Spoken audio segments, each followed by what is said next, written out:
Saying Yes, you may yes, start. yes. Yeah. So, hi guys, myself Jay Parke, and I'll be taking the session for research methodology. Today we'll be having session on introduction to research.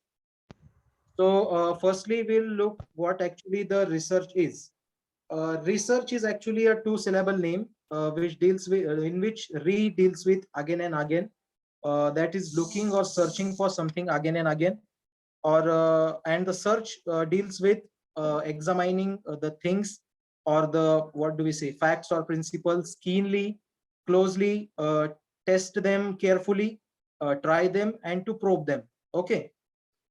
So what is the main purpose of research? Research basically deals with understanding the pre-existing or new problems, also tries to solve them at different levels. It also tries to make what do we say alterations or modifications in the pre-existing solutions. Okay. And what do we say? Just a minute. Just a minute.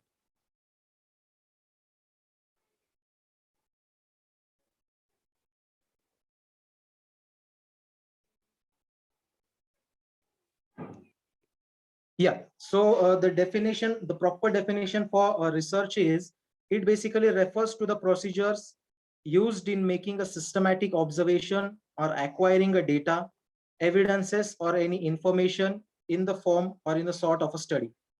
So the prime objective of research is to fill the gaps between what do we say between the variables and gain the appropriate information on the prior topic or the topic of interest we are trying to research on. It also deals with finding answers to the questions which are not answered or not explained in brief. Okay, it's clear till here?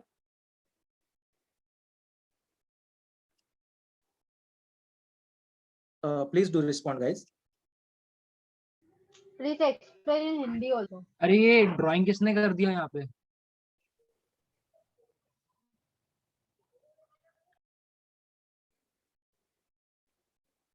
Just a minute. Okay, is it okay? Yes, yes. Yeah. So now we will be seeing a few of the important definitions which are given by the experts or the what do we say different researchers, famous researchers. So the first one is Oli. He stated that it's a simple process to arrive at a dependable solution to problems through the planned and systematic collection, analysis, and interpretation of data. So in short, what he is trying to say is a research work basically deals with on finding or analyzing the topic on which we are planning to carry on our research to what do we say to create a desirable plan or a proper infrastructure for implementing or bringing in the action, bringing in the research, bringing the research into the action. After that, also it deals with the systematic collection of data for prior research, analysis of data, and interpretation of data. Okay. So second is Professor Clifford Moody. He states that research comprises of defining and redefining the problems, formulation of hypotheses or suggested solutions, collecting, organizing, and evaluating the data, making deduction and making conclusions, and at last, carefully testing conclusions to determine whether they fit in formulated hypothesis. So guys, whether it may be a Mowley or whether it may be Clifford or whether it may be Kerlinger or whether it may be Sir Grinnell, all of these definitions come down or narrow down to the same, what do we say, conclusion or summary regarding the research. Okay. So the prime objective of research is to analyze on which topic we actually want to do the research work. We have to create a proper action plan. We have to carry on the things priorly. Yeah, Mansi, I'll be मैं आ रहा हूँ हिंदी पे.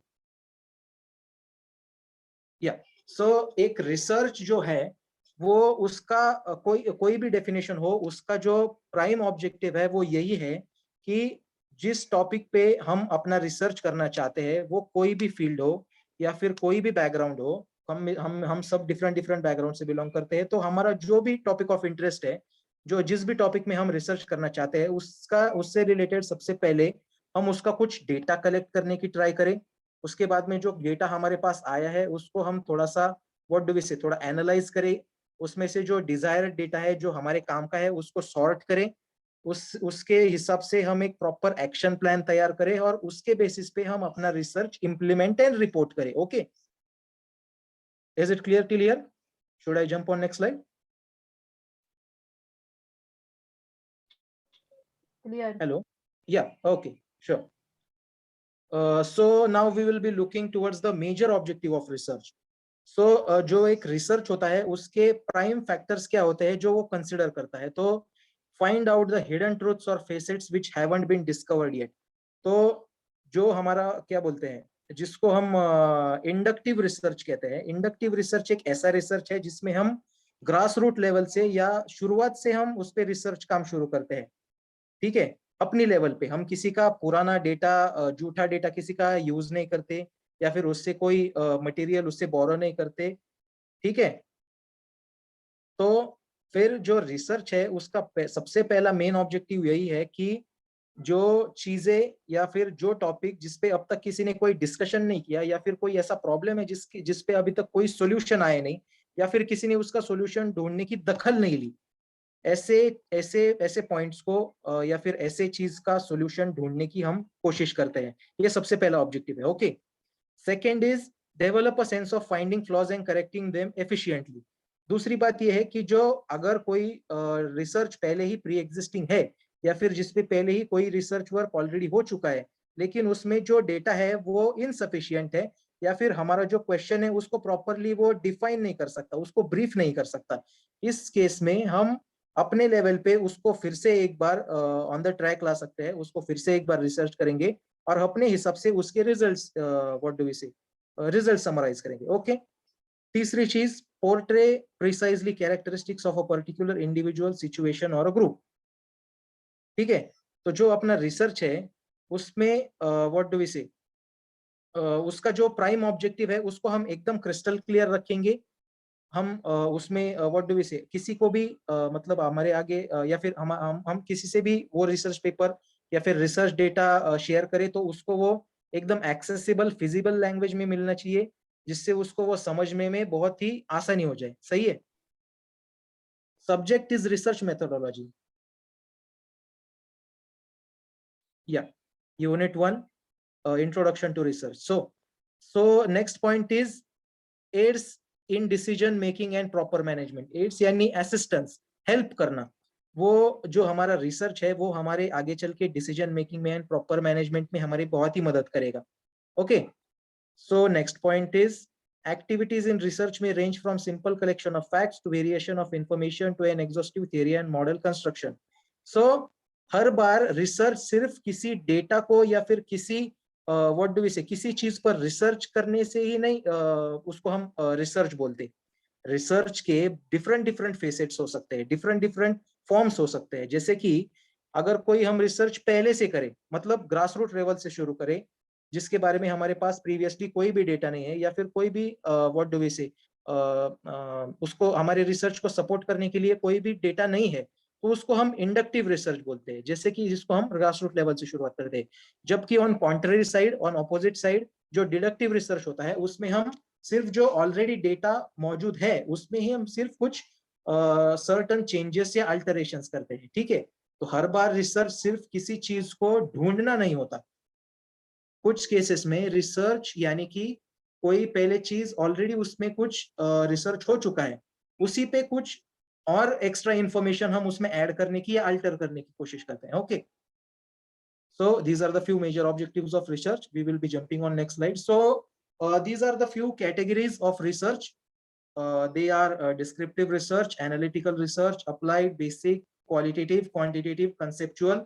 इसके अलावा और दो है जो है इंडक्टिव और डिडक्टिव। ओके, तो हम ये सब अब वन बाय वन डिस्कस करेंगे। तो सबसे पहला है डिस्क्रिप्टिव। ओके, तो डिस्क्रिप्टिव जो है वो उसी में उसका आंसर छुपा हुआ है।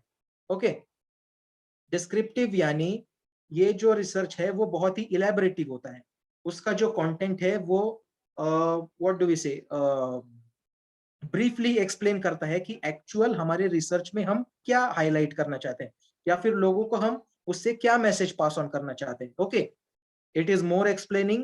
It basically highlights the characteristics of groups.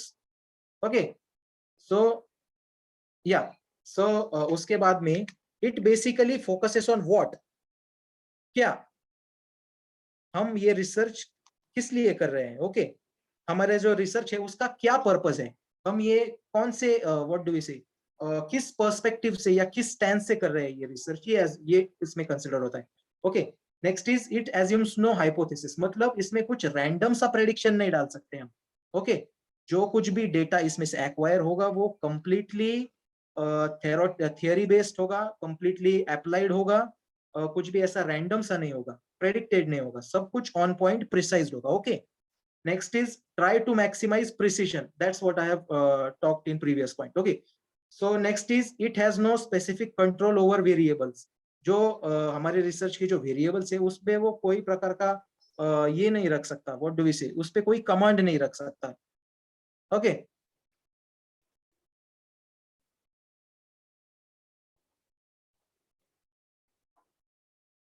so next is basic research. Okay, so sorry I think I have forgot to add analytical.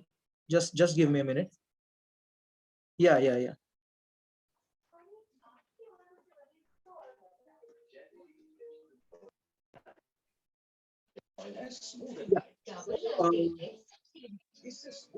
Let it be. I think the slides have altered. So पहले हम basic research discuss करेंगे. Basic जो है, basic research basically aims at formulating theories that actually explains results or finding of research and its process. That is basic जो result research है, वो जो हमारा research का जो content है उसमें से खाली उसकी जो principles है या जिस प्रिंसिपल्स या थियरीज या फैक्ट्स पे हमारा जिस पे रिसर्च बेस्ड है, सिर्फ उसी चीज को कंसीडर करता है, बाकी का जो डेटा है उसको निग्लेक्ट कर देता है. ठीक है, is it okay? Like for example कुछ दे सकते हैं? फॉर एग्जांपल अगर बात करें तो अगर सॉर्ट ऑफ मुझे कोई अभी एक खुद का एक कोई आउटलेट लॉन्च करना है. ओके, तो उसके लिए I try to focus on a particular category. मतलब अभी देखो, अगर मुझे कुछ एक चाय का ये खोलना है, खुद का आउटलेट खोलना है या फिर खुद का कोई व्हाट डू वी से एक स्टार्टअप करना है, तो उसमें मुझे सिर्फ जो उसका बेसिक रिसर्च बेसिक डेटा है, मतलब व्हाट डू वी से जो मेरे टारगेटेड कस्टमर्स है या फिर व्हाट डू वी से कौन से what do we say? I'm not getting the specific words for it. In short, I am saying is कि मेरा जो डेटा है वो बहुत ही बेसिक होगा जिसके बेसिस पे मैं स्टार्टअप करना चाहूंगा. फॉर एग्जांपल मैं सिर्फ ग्रुप कौन सा टारगेटेड मेरा ऑडियंस है ये कंसिडर करूंगा, उसमें मैं ये नहीं कंसिडर करूंगा कि मेरा एज टारगेटेड ऑडियंस कौन से एज ग्रुप का होना चाहिए. ठीक है, या फिर वो व्हाट डू वी से मैं इन टर्म्स ऑफ क्वालिटी या इन टर्म्स ऑफ क्वांटिटी ये सारी चीजें नहीं देखूंगा एट प्राइमरी लेवल. ठीक है, मैं सिर्फ इतना देखूंगा कि मेरा टारगेटेड ऑडियंस कौन है. ओके, हेलो, ओके, उसमें जो बाकी के जो फैक्टर्स है, जैसे कि कुछ फ्रेंचाइजीज है, जैसे कि अभी देखो कोई एक डोमिनोज की फ्रेंचाइजी है, तो उनका बेसिक टारगेटेड ऑडियंस कौन है, उनका टारगेटेड ऑडियंस बेसिकली यूथ है. ठीक है, youth and juveniles. Okay, so basic research में सबसे पहले ये कंसीडर होगा ही नहीं कि मेरा व्हाट डू वी से मैं कौन से एज ग्रुप को या कौन से व्हाट डू वी से पर्टिकुलर कम्युनिटी को या पर्टिकुलर व्हाट डू वी से मतलब ऐसे किसी टारगेटेड पॉइंट पे मैं किसी को जज नहीं करूंगा अपने बेसिक रिसर्च में. जो भी होगा सब जनरल होगा. Okay, okay, okay. yeah. So next we will be jumping on analytical research. Analytical research भी जो है उसके नाम में ही उसका मीनिंग छुपा हुआ है, explains. Analytical research is the one which gives a brief idea about on what topic I am trying to do my research. Okay, वो मेरा जो कंटेंट है उसको एकदम ब्रीफली, एकदम सोफिस्टिकेटेड तरीके से इलेबोरेट करता है सामने वाले को भी, जिससे मेरा जो रिसर्च का पर्पस है वो एकदम क्रिस्टल क्लियर रहता है सबके सामने। मेरे रिसर्च का जो क्या प्राइम ऑब्जेक्टिव है वो सबको एकदम सिंपल सिंपल तरीके से समझ में आता है। ठीक है, नीचे थर्ड पॉइंट दिया भी गया है, फोकसेस मेजरली ऑन व्हाई। मेरा जो रिसर्च है उसका प्राइम ऑब्जेक्टिव क्या है, उसका मोटो क्या है, मैंने ये रिसर्च क्यों किया है। ठीक है, फॉर एग्जाम्पल अभी देखो, अभी मेरा कोई एक ऑर्गेनाइजेशन है और मैं उसमें कुछ नया प्रोडक्ट लॉन्च करना चाहता हूँ, तो वो प्रोडक्ट लॉन्च करने के लिए मुझे सबसे पहले ये भी सोचना चाहिए कि ये प्रोडक्ट मैं क्यों लॉन्च कर रहा हूँ। ठीक है, मैं ऐसे रैंडमली तो उसमें कुछ व्हाट डू वी से ऐसा खुद के मन से आज आज मुझे ये लगा कि मैं ये मुझे ऐसा ऐसा प्रोडक्ट लॉन्च करना है और मैंने कर दिया, ऐसा नहीं होता। ठीक है, कोई भी रिसर्च का एक प्रॉपर पर्सपेक्टिव, एक प्रॉपर स्टैंस, एक प्रॉपर पर्पस होता है जिसके बेसिस पे रिसर्च होता है। ठीक है, we will be discussing about in what do we say, आगे चलने वाले स्लाइड्स में हम उसके बारे में भी देखेंगे, लेकिन एटलीस्ट फॉर नाउ ये हम समझ लेंगे कि हर एक रिसर्च का एक स्पेसिफिक ऑब्जेक्टिव होता है, एक पर्सपेक्टिव होता है। Okay, hello, is it okay? Yes, yes, continue. So I'll be jumping on next. Hello Next, ना applied research. Applied research basically ऐसा रिसर्च होता है जिसमें हम अपना जो कंक्लूजन है या जो अपने प्रोजेक्ट का अपने व्हाट डू वी से रिसर्च का जो समरी है वो कुछ ना कुछ उस पे एक प्रॉपर तरीके से उस पे कुछ विचार करके या फिर उस पे कुछ स्क्रीन शेयर नहीं प्रॉपर हो रहा। उस पे थोड़ा सा टाइम कंज्यूम करके, उस पे एनर्जी कंज्यूम करके ये सारी चीजें उसमें इम्प्लीमेंट करते हैं और उसके बाद ही हम किसी स्पेसिफिक कंक्लूजन पे आते हैं। अभी real time example for now देना हुआ तो अभी कोविड टाइम्स में आरटीपीसीआर टेस्ट के बारे में आप सबने सुना होगा, सुना है ना? Yes. Yes. So RT-PCR test main objective was to identify whether a person is what do we say, either COVID positive or negative. ठीक है. So this test was coined by Carey B. Mullis. ठीक है. लेकिन ये test implement करने से पहले उनको इस टेस्ट पे बहुत सारे ट्रायल रन्स लेने पड़े। ओके, उनको बहुत सारे महीनों का उस पे रिसर्च करना पड़ा, उससे बहुत सारे उनको फैक्ट्स, उस रिसर्च से रिलेटेड बहुत सारे प्रिंसिपल्स, उससे रिलेटेड बहुत से आउटकम्स मिले, उनको बहुत बार उससे फेलियर भी मिला। ठीक है, लेकिन उसको व्हाट डू वी से जब उनको फाइनल रिजल्ट्स उसमें से मिले उसके बाद ही उसको व्हाट डू वी से एक कमर्शियल वैल्यू मिला, मतलब उसको गवर्नमेंट ने तभी एक्सेप्ट किया। ठीक है, जब तक एंड सेकंड पॉइंट इज जो अप्लाइड रिसर्च है वो उसको हमेशा एक कमर्शियल वैल्यू होती है। ठीक है, तो अभी जैसा कि मैंने बताया कि जब तक उनका वो जो प्रोजेक्ट था या फिर आरटीपीसीआर पे जो उनके जो ट्रायल रन्स चल रहे थे, जब तक गवर्नमेंट में उसको कुछ जेन्युइन दिखा नहीं तब तक उन्होंने उसको वैलिडेट नहीं किया। ठीक है, जब उनको ये सामने आया कि ये टेस्ट कंप्लीटली एप्लीकेबल है, इस टेस्ट को हम इम्प्लीमेंट कर सकते हैं या इससे जो आउटकम्स निकलते हैं वो प्रिसाइज्ड है, प्रायर है, उसके बाद ही गवर्नमेंट ने उसको वैलिडेट किया। ठीक है, hello, yes bro. Yes yes yes. So applied research का यही एक ऑब्जेक्टिव है कि वो रैंडमली किसी कंक्लूजन पे नहीं आता, उस पे बहुत सारा वर्क करना पड़ता है, उस पे बहुत सारा time, energy, efforts, knowledge, insight बहुत सारा खर्च करना पड़ता है। ओके, इसीलिए उसको अप्लाइड कहा जाता है क्योंकि वो प्रैक्टिकली इंप्लीमेंट किया हुआ होता है। सो उसके बाद में आता है क्वालिटेटिव एंड क्वांटिटेटिव। भैया हेलो, हेलो भैया या अप्लाइड रिसर्च में कोई कॉम्पिटिटर भी रहते होंगे क्या? एक ही जन सब जन मिला एक ही पर्पस पे काम करते हैं?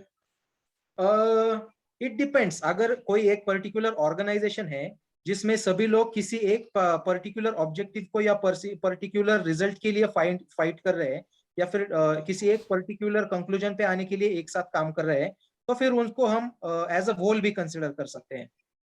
ओके या कॉज अभी जैसे कि ऑर्गेनाइजेशन की एक ऑब्जेक्टिव है कि people come together to achieve some common goals, सही है? Yes, yes. Yes, so it's Yes. Sort of उससे कुछ ना कुछ तो मेल खाता है ये चीज, ठीक है ना? Yeah. Yeah. So the next is collective and sorry, qualitative and quantitative research. So जो अपना quantitative research है, it basically deals with the numerical data, मतलब ऐसे डेटा जिसको हम एक्चुअली मेजर कर पाए, ठीक है? ऐसे डेटा से डील करता है इन टर्म्स ऑफ, अभी जैसे एग्जांपल हुआ तो अभी देखो कि अगर मैं हेल्थ केयर मैनेजमेंट पे कोई एक रिसर्च पेपर लिखना चाहता हूँ, ओके, तो उसके लिए मुझे सबसे पहले डिफरेंट डिफरेंट एज ग्रुप के लोगों को व्हाट डू वी से रिस्पोंडेंट्स बनाना पड़ेगा, सही है? Yeah. Right. हेलो, या तो Yes, फिर yes. उन डिफरेंट डिफरेंट एज ग्रुप्स के लोगों में उनका हर एक का वेट अलग हो सकता है, हर एक का हाइट अलग हो सकता है, हर एक का बॉडी टेम्परेचर अलग हो सकता है, हर एक का व्हाट डू वी से मतलब हर एक में कुछ ना कुछ तो बात अलग होगी in terms of measurable quantity, सही है ना? तो क्वांटिटेटिव रिसर्च में हम ऐसे ही डेटा को इंक्लूड करते हैं जिसमें कुछ न्यूमेरिकल डेटा या अल्गोरिदमिक क्या बोलते हैं अल्गोरिदमिक डेटा या फिर कोई सिंबल्स जिसमें इंक्लूड होते हैं, ऐसे डेटा को क्वांटिटेटिव बोलते हैं। जबकि on contrary hand qualitative research में हम सिर्फ वर्बल डेटा पे फोकस करते हैं, okay, only general data. Hello, is it clear? नहीं, नहीं हुआ क्लियर? जनरल डेटा ने what ये क्वांटिटी एक्सप्लेन करो ना क्या बोले। अभी देखो, जैसे कि क्वालिटेटिव, अभी मैंने एग्जांपल दिया हेल्थ केयर मैनेजमेंट का, ठीक है?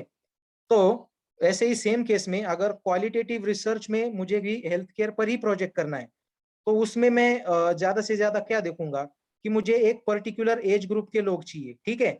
ये मैंने कैटेगरी ये डाल दिया, क्या बोलता है इसको, कैटेगरी की डिमांड डाल दी कि मुझे 10 टू 20 एज ग्रुप में के या फिर 10 टू 30 एज ग्रुप में के जो लोग हैं, मुझे ये लोग चाहिए, ठीक है? हेलो, ओके ओके या ओके सिर्फ मैं उन्हीं लोगों को जज करूंगा या फिर इसी पर्टिकुलर कैटेगरी पे मैं फोकस करूंगा। जबकि इसी सेम केस में अगर मैं क्वांटिटेटिव रिसर्च की बात करूं, तो क्वांटिटेटिव में मैं पर्टिकुलर एज ग्रुप को हाईलाइट तो करूंगा ही, उसके साथ साथ उसमें मैं और सब कैटेगराइजेशन करूंगा, जैसे कि एक प्रॉपर व्हाट डू वी से एक डिजायरेबल हाइट के लोगों को अलग अलग करूंगा, या फिर डिफरेंट डिफरेंट वेट्स के लोगों को अलग अलग करूंगा, या फिर हर एक का बॉडी टेम्परेचर लेके जिनका व्हाट डू वी से डिफरेंट डिफरेंट बॉडी टेम्परेचर्स के लोगों को अलग करूंगा, समझ रहे हो आप? क्वालिटेटिव में मैंने सिर्फ एज ग्रुप को जज किया या फिर एज ग्रुप को कैटेगराइज किया, जबकि क्वांटिटेटिव में मैंने उन लोगों को एक ग्रुप में एज ग्रुप में तो जज किया ही, लेकिन साइड बाय साइड मैंने उनका हाइट, वेट, बीएमआर या फिर उनका बॉडी टेम्परेचर, उनका ब्लड प्रेशर, ये सारी जो न्यूमेरिकल डेटा है, इसको भी मैंने कंसिडर किया। आपको हाँ हाँ समझा। Okay, so good good. So next point is कि जो क्वांटिटेटिव रिसर्च है उसमें रिस्पोंडेंट्स की जरूरत नहीं पड़ती, जबकि क्वालिटेटिव में रिस्पोंडेंट्स की जरूरत पड़ती है, क्योंकि जबकि क्वांटिटेटिव में सारा डेटा न्यूमेरिकल है और उसको हम सिर्फ रैंडम वेरीफाई भी कर सकते हैं उस डेटा को, इसीलिए उसको रिस्पोंडेंट्स की ज्यादा नहीं जरूरत पड़ती।